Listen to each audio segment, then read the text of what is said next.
Jadi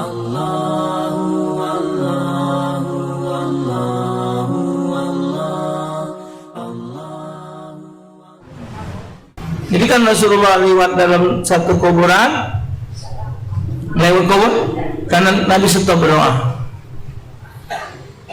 Doa ke Nabi, demikiannya daun kurma yang masih basah dikapalkan. Itulah jadi dalil kita ngambil kembang itu. Di Nabi selama daun ini masih basah,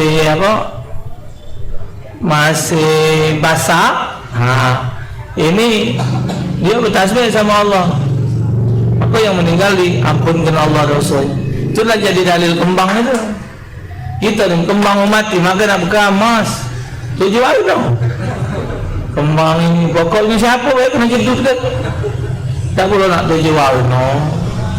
Misalkan sekarang ni ada rumput Jepang, ada rumput Jepang yang atau rumput gajah.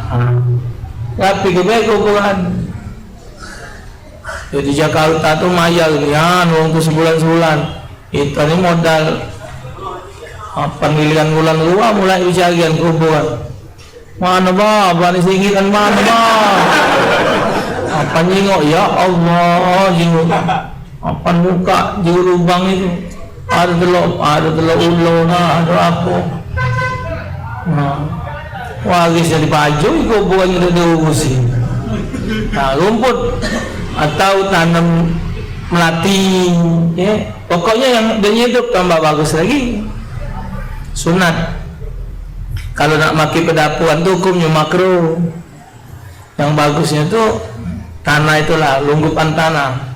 Cuman kita ni kalau tidak dibatasi, hilang tanahnya, belagi maka tu di batu bata. Oleh kita ni tambah pula ngarmer. Makruh hukumnya itu. Bukan sunat, makruh. Makruhnya yang jelas satu mubazir mahal. Kedua kadang ambok-ambokan. Lebih baik dia magus yang di bawah sana. Bahkan ada satu kiai di Palembang ni ngomong, esok kalau abah meninggal sudah kau kubur, kenapa tak usah kau jingok-jingok lagi? Kau talak ke lah. Tapi kau doakan biar abah dari rumah. Tak usah kau jingok-jingok lagi kuburan abah. Jadi si kok kiai itu dah atik, kiai macik namanya, dah atik kuburan ni. Padahal muridnya hebat-hebat kalau di Palembang, tapi pesan dia macam itu. Dia tidak galak buat ke pedapuran tu, dia tak galak. Allah alam ya, apa mungkin karena takut khawatir jadi apa? Jadi riak, kita tak tahu kan. Tapi tak ada sampai dihukumkan haram ini, tak. Jangan gancang-gancang haram kan.